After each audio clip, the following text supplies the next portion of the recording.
Neil Armstrong telah bersiap untuk misinya ke bulan selama lebih dari 3 tahun. Untuk melawan kondisi mikrogravitasi di sana, dia harus belajar berjalan menyamping dengan diikat dan digantung pada suatu sudut, lalu mencoba berjalan di sepanjang dinding. Batasannya diuji melalui pola diet dan tidur impulsif, karena di luar angkasa dia cuma makan daging sapi dan sayuran yang sebelumnya dikeringkan dan dimasukkan ke kemasan. Pada saat itu, astronaut harus mengalami pelatihan bertahan hidup di gurun, hutan, laut terbuka, dan Arktik. Kini pelatihannya jauh lebih terstruktur, tapi saat itu para astronaut ibarat dilepas ke antah berantah tanpa bantuan apapun dan melihat apakah mereka mampu bertahan. Sebelum mendarat di bulan, Armstrong harus mengumpulkan dan mempelajari sampel bebatuan di Grand Canyon, menjelajahi formasi gunung berapi purba di situs keamanan nasional Nevada, mengintip ke lubang gas dan lava, danau lava, serta lubang kawah di berbagai lokasi di Hawaii. Pada 20 Juli 1969, Armstrong diberi sarapan lezat sebelum berangkat. Steak, telur, roti panggang, jus, dan kopi. Dia memakan apa yang disebut dokter sebagai makanan residu rendah, yang artinya dia tidak perlu ke kamar mandi segera setelahnya. Dia butuh 109 jam 42 menit untuk sampai ke permukaan bulan di area yang disebut Laut Ketenangan. Dia harus menempuh jarak hampir 390.000 km untuk sampai ke sana. Para kru bisa saja pergi ke lautan badai atau Teluk Tengah, tapi tempat ini dipilih karena visibilitasnya baik, relatif mulus, dan mudah dijangkau dengan pendorong sesedikit mungkin. Saat dia berada di ketinggian sekitar 150 meter di atas permukaan bulan, Armstrong harus menggerakkan pesawat antariksanya secara manual untuk memastikan dia tidak mendarat di kawah yang berbahaya. Dia terus melayang selama sekitar 1,5 menit, bergerak menyamping hingga dia merasa nyaman untuk mendarat. Begitu perangkatnya mendarat dengan selamat, dia segera mengabari pusat kendali misi yang terletak di Houston, Texas. Pesan itu sekarang dikenal sebagai "Elang telah mendarat". Dengan mantap dia menuruni tangga modul bulan, sementara kamera televisi terpasang di pesawat untuk merekam. Kamera juga mengirimkan sinyal kembali ke bumi, di mana ada ratusan juta orang dengan cemas menunggu. Tepat pukul 10.56 malam pada hari yang sama, Armstrong menginjakan kakinya di tanah bulan dan mengatakan, "Satu langkah kecil bagi manusia, satu lompatan raksasa bagi umat manusia." Jadwal mengatakan dia harus tidur sebelum berjalan di bulan untuk kali pertama, tapi dia memilih untuk keluar lebih awal dari rencana karena dia jelas nggak bisa tidur. Kalau Armstrong berjalan di bulan tanpa peralatan khusus untuk bernapas, dia akan mencium bau yang aneh semacam bau apak dan bau belerang. Namun dia berkesempatan untuk menciumnya saat kembali ke modul bulan. Alasannya ada kotoran yang menempel di kakinya, jadi baunya menyebar ke seluruh kabin. Dia menggambarkannya sebagai abu perapian basah atau bau udara setelah pertunjukan kembang api. Siapa sangka kita perlu membawa lilin aromaterapi pas pergi ke bulan ya? Selain orang-orang yang sudah berhasil sampai ke bulan, belum ada orang lain yang berkesempatan untuk mengetahui apa yang dicium oleh para kru. Saat sampel tanah dan batuan bulan diangkut ke laboratorium menggunakan wadah kedap udara, setelah dibuka di bumi, secara mengejutkan baunya hilang. Dia juga menggambarkan permukaan bulan halus dan seperti tepung, tapi dia bilang tidak kesulitan untuk bergerak. Salah satu anggota krunya bergabung dengan Armstrong sekitar 20 menit kemudian. Seluruh perjalanan bulan itu memakan waktu lebih dari 2 jam. Selama waktu ini, Armstrong dan rekan satu timnya memasang berbagai perangkat di permukaan satelit kita. Salah satunya dimaksudkan untuk mengukur jarak dari sana ke bumi secara tepat dengan menghitung waktu yang dibutuhkan sinar laser untuk melakukan perjalanan dari bumi ke permukaan bulan dan kembali. Yang lain dimaksudkan untuk mengukur gempa bulan dan potensi dampak meteor yang membawa kita pada penemuan bahwa bulan sebenarnya lumayan bergejolak. Kini kita tahu bahwa gempa bulan terbesar jauh lebih lemah daripada gempa bumi terbesar, meski guncangannya bisa sampai 1 jam, jauh lebih lama daripada di bumi. Mereka berhasil mengumpulkan sekitar 22 kg sampel batuan dan tanah. Mereka juga mengambil banyak foto dari medan tempat mereka juga memasang bendera Amerika Serikat. Armstrong bahkan dapat kesempatan untuk mengobrol dengan Presiden Richard Nixon, tapi cuma kurang dari 1 menit. Hal terakhir dalam daftar tugas Armstrong adalah berjalan ke tempat yang sekarang dikenal sebagai Kawah Timur, 60 meter di sebelah timur modul bulan. Itu adalah jarak terjauh yang ditempuh dari pesawat antariksa pada misi itu, kira-kira sepanjang setengah lapangan sepak bola. Begitu tugasnya selesai, Armstrong kembali ke modul bulan dan menutup pintu dengan aman untuk tidur. Saat bersiap lepas landas, Armstrong dan krunya menemukan bahwa karena pakaian luar angkasa mereka yang tebal, mereka mematahkan saklar penyulut mesin. Bukan masalah besar, pikir mereka. Jadi mereka memakai pulpen untuk mendorong pemutus sirkuit itu guna memulai peluncuran.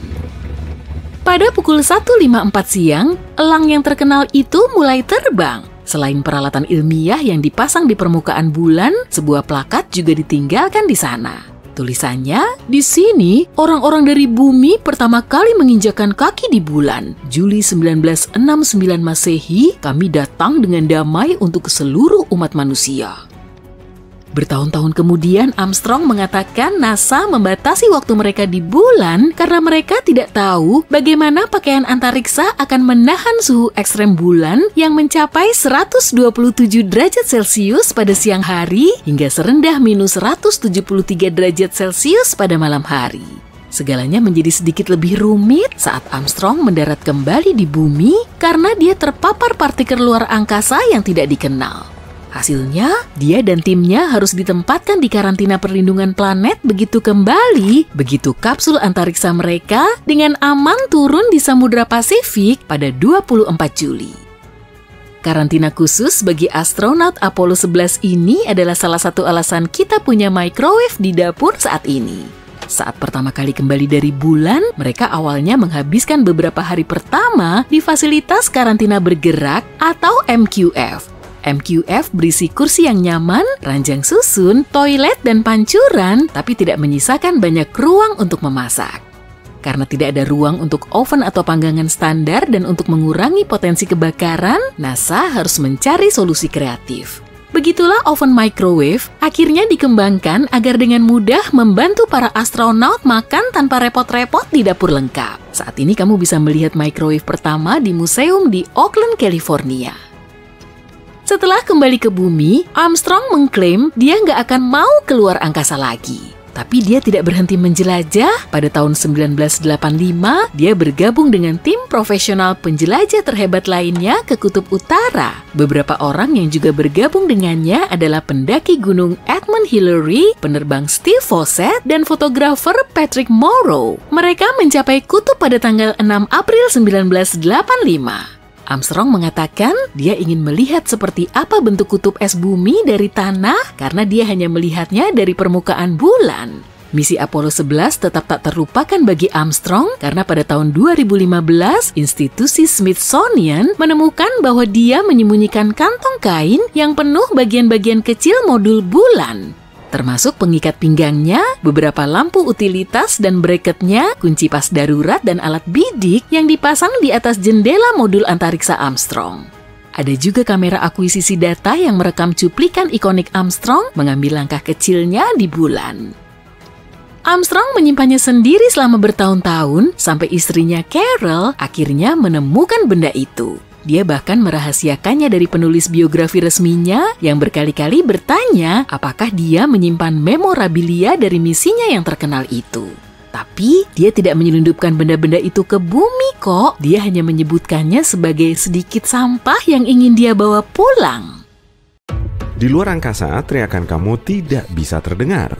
Bahkan saat kita teriak pengen es krim, kita tahu bahwa supernova, asteroid yang jatuh, dan planet yang terbakar nggak mengeluarkan suara di luar angkasa. Masa sih? Gimana kalau sebenarnya kamu bisa mendengar sesuatu di sana? Yuk kita simak.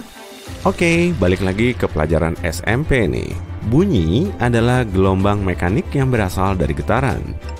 Maksudnya gimana sih? Contohnya adalah senar gitar. Tarik salah satu senarnya mulai bergetar. Atom di dalam senar logam mulai mendorong dan mengalahkan atom udara di sekitarnya. Nah sekarang, atomnya terus saling mendorong, sehingga sampai ke telinga kita. Mirip kayak gelombang yang muncul waktu kita melempar kerikil ke kolam. Gelombang ini memiliki kecepatan sekitar 1224 km per jam. gendang telinga kita mulai bergetar pada frekuensi yang sama. Lalu, getaran itu dikirimkan oleh tulang kecil di dalam telinga ke otak. Akhirnya, otak mengenali pola getaran itu dan menjadikannya suara. Keren! Sekarang kita tahu kita butuh beberapa partikel untuk menghasilkan suara. Partikel-partikel ini ada dalam bentuk gas, cairan, dan padat. Kalau di luar angkasa gimana? Nggak bisa. Di sana benar-benar hampa udara. Kamu mungkin udah dengar luar angkasa hening karena hampa udara. Tapi maksudnya gimana sih? Ruang hampa udara adalah ruang yang kosong, nggak ada materi apapun. Artinya nggak ada apa-apa di sana. Meskipun ada benda luar angkasa, sebenarnya nggak ada udara di sana. Nggak ada atom atau partikel juga. Pokoknya kosong. Sebenarnya hampir. Nggak ada yang benar-benar hampa udara. Kita nggak bisa menyingkirkan atom, tapi hampir nggak ada atom di luar angkasa. Rata-rata cuma 15-80 atom per 16 cm kubik. Kayaknya sih masih banyak, tapi ingat, atom itu kecil banget. Dan jarak kosong di antara atom itu sangat besar. Bandingin aja, 16 cm kubik udara mengandung 16.000 atom. Jadi, dengan kekosongan itu, atom-atom ini nggak bisa saling mendorong. Meskipun getarannya kuat banget, misalnya kayak supernova, tetap aja atom nggak akan saling mendorong. Jadi, kita dibohongin film dong. Sebenarnya, seluruh adegan luar angkasa yang keren ini nggak bersuara. Nggak nyangka kan? Tapi nggak usah kesel. Gimana kalau sebenarnya ada beberapa cara untuk mendengar suara di luar angkasa? Ingat, masih ada suara di planet lain. Kalau benda luar angkasa itu punya atmosfer, atau seenggaknya punya gas, air, atau permukaan keras, pasti akan ada suara. Nah, kalau di bumi, atmosfer jadi benar-benar hening sekitar 97 km di atas permukaan bumi. Di sanalah langit udah nggak biru, dan tudung berbintang hitam dimulai. Jadi, kita harus mendarat di planet lain atau seenggaknya mendekati atmosfernya buat mendengar sesuatu. Tapi suaranya bakal sangat berbeda. Contohnya, Venus, planet favorit kita. Atmosfer di sana padat banget, sampai disebut sup kimia kental oleh saintis. Jadi, kalau kamu berhasil hidup dan bicara di sana, suaramu bakal beda banget. Suara kamu bakal lebih keras dan lebih dalam. Jadi, kalau kamu pengen bariton yang enak didengar, kamu tahu harus bagaimana. Kira-kira apa jadinya kalau bumi punya atmosfer lebih padat? Apa yang akan kita dengar? Kamu bisa bayangin kalau kamu di air. Air itu padat banget. Suara di sana jauh lebih cepat dan lebih baik dibanding di udara. Pada kecepatan hampir 1,6 km per detik. Kalau kamu duduk di ruang kosong tanpa sumber suara, kamu nggak akan dengar apa-apa kan? Coba sekarang celupkan kepala ke air dan cari tahu gimana suara keheningan di sana. Nggak hening sama sekali. Meskipun kamu mengabaikan suara airnya, kamu akan langsung tahu kamu bisa mendengar tubuhmu sendiri. Aliran darah di nadi, degup jantung, bahkan gerakan jari. Serem ya? Ini bikin kita penasaran apa yang terjadi sama kita di planet dengan atmosfer lebih padat. Pasti gokil ya? Kita bakal mendengar semuanya, mulai dari hewan yang lari sampai gerakan lempeng tektonik.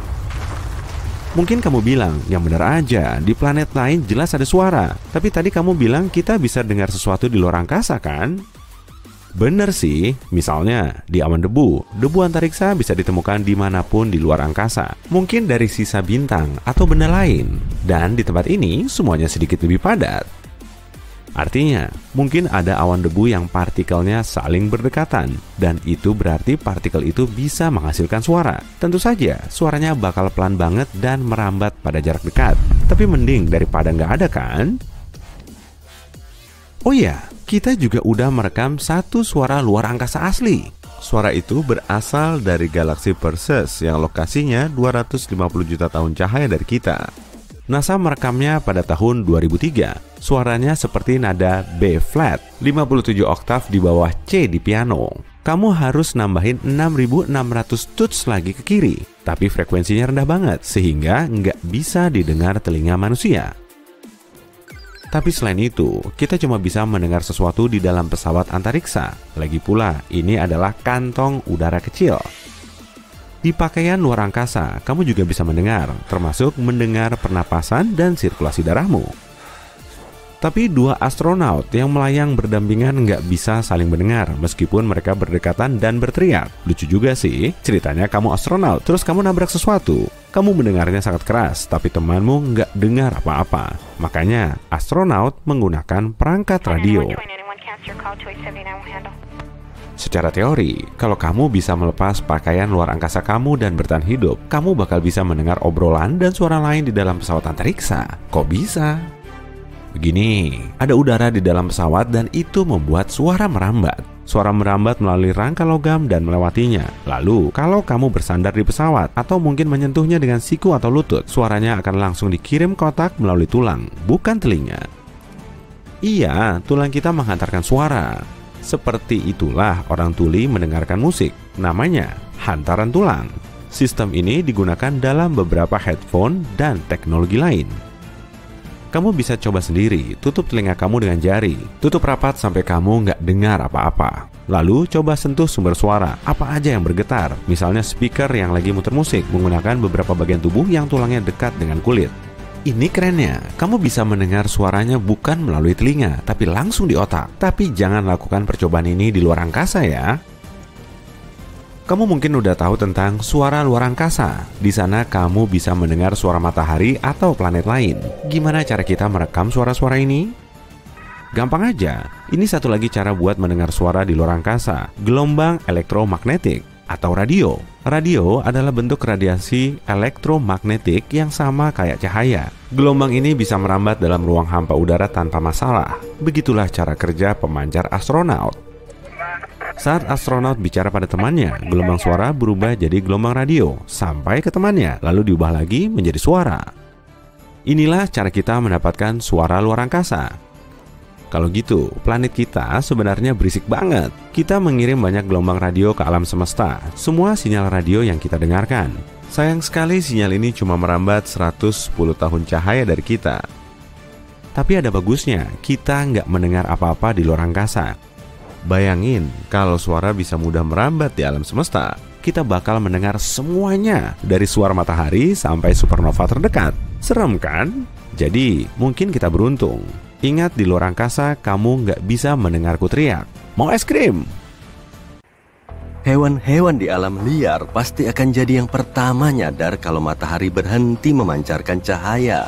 Kebanyakan hewan butuh siang hari buat bepergian, terutama di sabana luas di Afrika. Zebra, wildebeest, dan jerapah butuh siang hari buat menghindari predator. Begitu matahari terbenam, hewan-hewan ini tidur.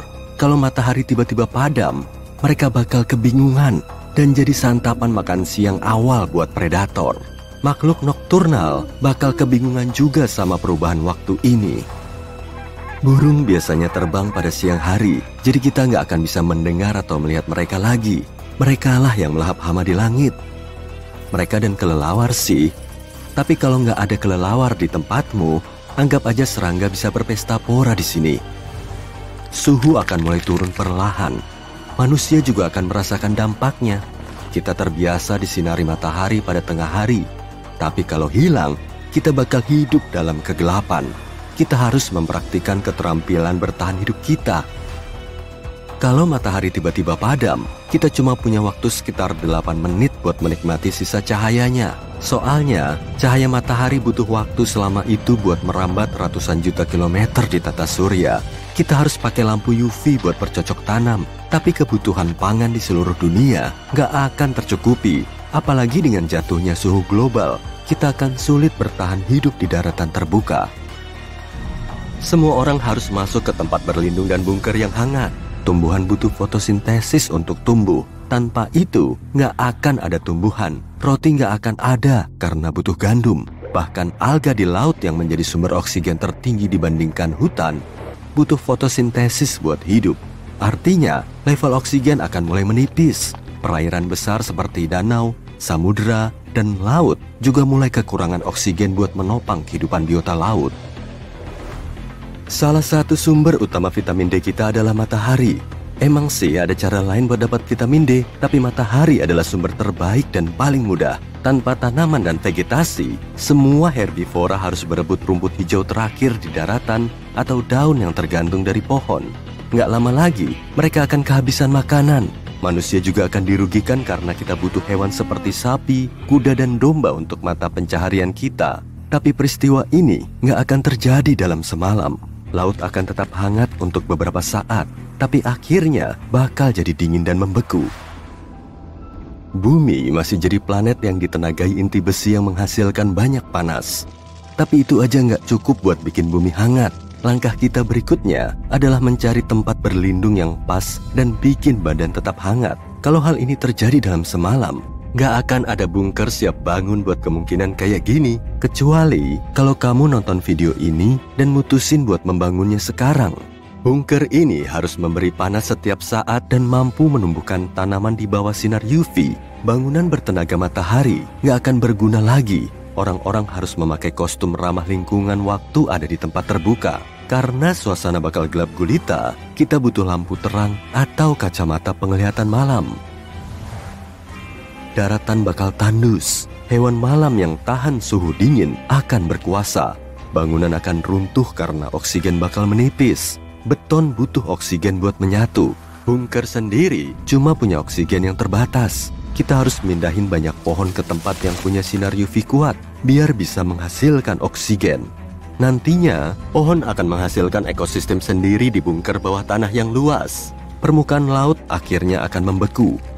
Mengambil sumber daya alam dari dasar laut, kayak gas atau minyak, bakal mustahil. Objek besar yang dulunya adalah bintang terang dan bersinar bakal masih ada di luar angkasa. Tapi apa yang terjadi kalau matahari menghilang dalam semalam? Kurang lebih sama, tapi jauh lebih buruk. Matahari adalah benda langit terbesar di tata surya. Matahari bikin semua planet berada di tempatnya. Planet-planet ini mengelilingi matahari secara tertib. Kalau matahari nggak ada, planet-planet ini akan bergerak sembarangan. Ada yang saling bertabrakan. Ada planet yang melayang dan berkelana di luar angkasa sampai nemu bintang baru buat dikelilingi. Bumi mungkin jadi salah satu dari planet itu, atau mungkin juga enggak. Planet kita tetap bakal gelap. Kita bakal melayang di luar angkasa dengan cepat banget. Planet ini nggak akan berotasi sendiri, dan kita akan ditabrak banyak benda langit. Kita bakal masuk garis lintasan komet yang nunggu buat nabrak kita. Bukan ancaman dingin yang jadi faktor besar, tapi benda yang ada di atas kita. Artinya, kita harus menggali bunker lebih dalam. Kita nggak akan punya atmosfer lagi buat memerangkap segala bentuk panas. Kita bakal melayang selamanya. Tapi kita kembali ke kemungkinan bahwa matahari hanya padam. Tenang, planet kita masih akan mengorbit matahari bersama planet lainnya. Suhu akan terus turun sampai nggak ada yang bisa bertahan di permukaan. Kita akan selalu berada dalam kegelapan. Cuma bakteri dan mungkin tardigrada yang bertahan di permukaan. Tardigrada adalah makhluk kecil yang bisa bertahan hidup di mana saja, termasuk luar angkasa. Akhirnya, oksigen akan punah dari permukaan bumi. Semua akan binasa, kecuali tardigrada, karena mereka akan dominan dan mungkin jadi satu-satunya makhluk di permukaan. Mereka bisa berevolusi menjadi makhluk lebih besar dan jumlahnya semakin banyak. Ratusan ribu tahun kemudian, manusia akan berevolusi sesuai kondisi di bawah tanah. Mata akan jadi jauh lebih besar biar bisa menyerap cahaya sebanyak mungkin. Kulit kita akan jadi lebih putih karena nggak ada matahari di bawah tanah. Pendengaran juga jauh lebih sensitif karena gema di bawah tanah. Kecerdasan kita akan tetap sama, tapi tubuh kita akan siap buat permukaan. Ancaman utama kita adalah tardigrada raksasa yang berkeliaran di atas. Di bawah mikroskop, mereka emang menggemaskan, tapi bayangin ukuran mereka jadi kayak beruang kutub. Masih mau melihara ini di halaman belakang? Mereka bisa hidup di mana aja, jadi mereka bakal menyusup ke bunker sesekali. Mereka ganas, mereka punya berbagai ukuran dan bentuk. Sekarang ini, manusia udah bukan makhluk dominan karena mereka harus sembunyi di bawah tanah. Beberapa tardigrada dari berbagai suku bermusuhan. Kota-kota besar yang dulu dipenuhi manusia akan jadi habitat beruang air raksasa. Tardigrada dikenal sebagai beruang air karena bentuknya mirip beruang kecil. Tapi sekarang, hewan berkaki 8 ini jauh lebih besar dari beruang. Beruang dan kebanyakan hewan akan punah dari permukaan bumi. Di bawah es, sebagian makhluk laut dalam akan berkembang biak dan mendekati permukaan. Hewan-hewan ini terbiasa hidup dalam kegelapan karena jauh dari matahari. Tapi setelah ribuan tahun mendominasi perairan, tubuh mereka jadi besar. Beberapa hewan ini beradaptasi dan sekarang bisa merangkak di daratan. Meskipun permukaannya beku, mereka nemu cara buat mecahin es dan keluar dari air. Sementara itu, manusia bikin terowongan dan jaringan bawah tanah yang besar, membangun kota dan peradaban. Kita akan mendominasi terowongan yang bikin tangan dan kaki kita jadi berselaput dan membesar. Kita menguasai bawah tanah dan tetap jadi makhluk terpintar di bumi. Kita berhasil menyimpan karya seni dari permukaan dan catatan penting untuk tetap menjadi manusia sebisanya. Kita akan terus bertahan hidup apapun yang terjadi.